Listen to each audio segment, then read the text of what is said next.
Hey everybody, welcome, welcome, welcome. Come on in, come on in, come on in. My name is Sean Hill. I am the LinkedIn coach, and I help job seekers find jobs or at least optimize their resume so they can be attracted to hiring managers and recruiters on LinkedIn. And LinkedIn is absolutely the best place for you to look for a job. But one of the things we're going to talk about tonight is not the LinkedIn profile, it's the good old resume. Whenever anybody is looking for a job, one of the first things that they do is they look at their resume and they want to update their resume. Well, there are five big mistakes that people are making right now that is actually keeping them away from being considered or even hired on their resume. So that's what I'm going to talk about tonight is the five biggest resume mistakes job seekers are making. So let's jump right in. Mistake number one is they list a career objective on their resume. It's amazing. I still see some resumes with this, as they say, that is so 1990s. Right now, there is much more of a glut of people looking for a job than actually people that have positions available. So you saying that, hey, here's what I want from you, will not get you hired, will not even get you interviewed because employers don't care what your career objective is. They want to know, how can you help me meet my needs? So putting a career objective down is a huge red flag that you're not prepared, that you're not clear on the job market today, because there's so much more of a job market for people that are hiring as opposed to people that want to be hired. So if you have, look over your resume, if you have a career objective on there, get it off.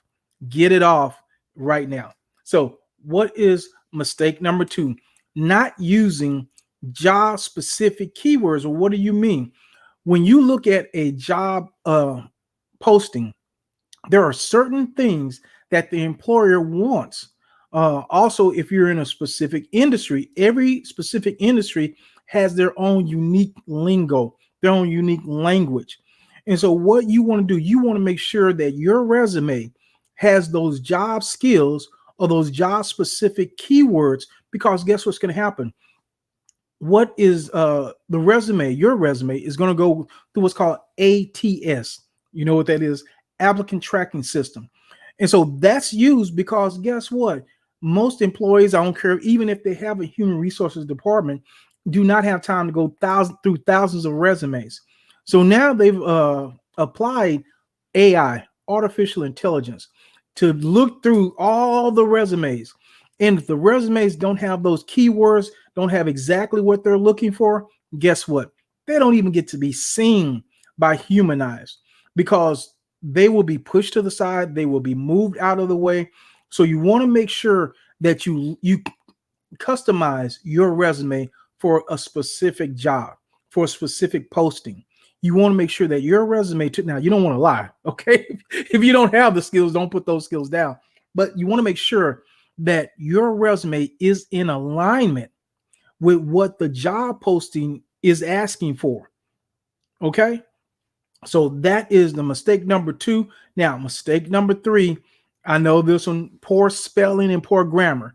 When you read a resume and it has misspelled words or the grammar is just not like it should be, automatically you're going to discount that person. That's just the way it is. So here's what my suggestion would be. Make sure you go over your resume, complete your resume, and then get away from it for a day. Come back to it and then read it again. Because what's going to happen is you're going to have it new eyes. You're going to see with clear eyes. And now you're going to be able to see and pinpoint the things that you may have missed before. Now, here's also what I want you to do.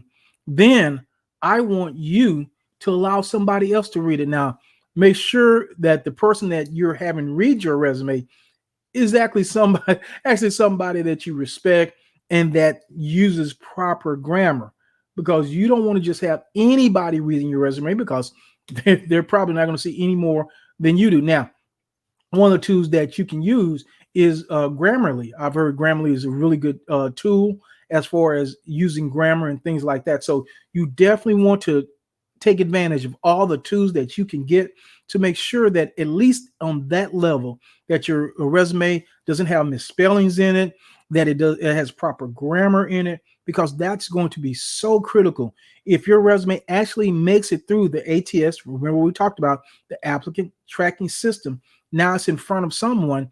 The one thing you don't want to have happen is you don't want it to be discounted because you missed a few words or you misspelled some words. Once again, especially now, this is especially true if you say you're a detail oriented person. So whatever jobs, if they said they require a detail oriented person and you have misspellings on your resume, automatically you're going to be out of the game because obviously you're not too detailed.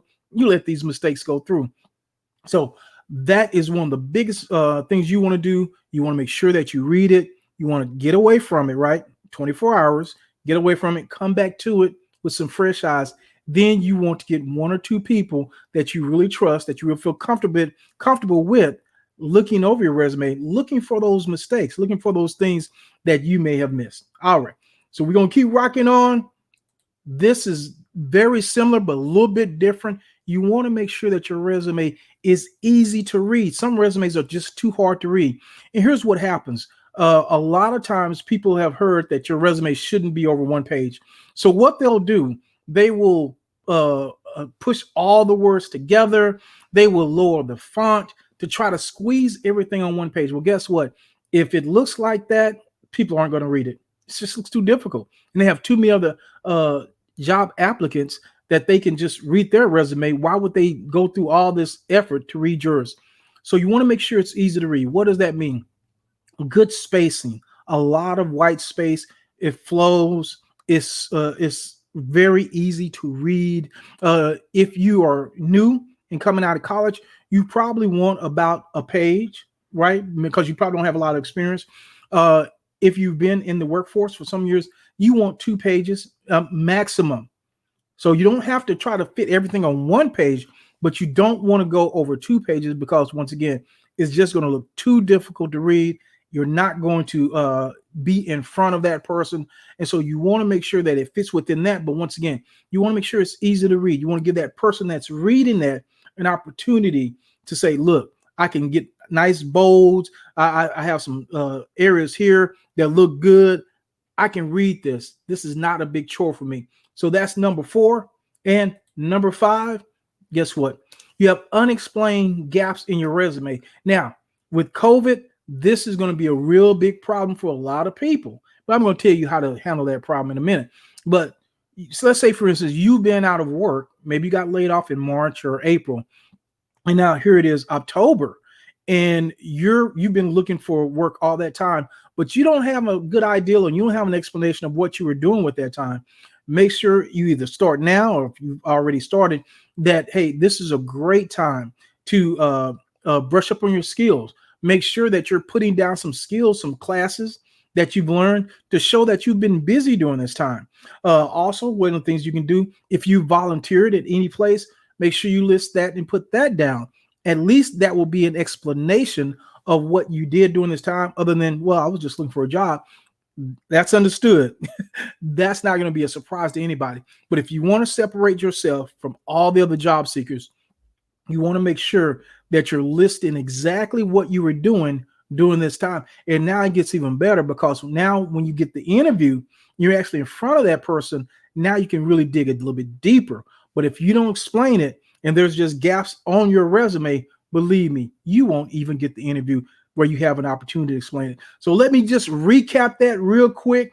The 5 biggest mistakes that people make on their resume. They list a career objective. Number 1, they're not using job specific keywords to let them know that, hey, you know what you're talking about. Poor spelling and grammar, that will not even get you seen to the next level. The resume is too hard to read.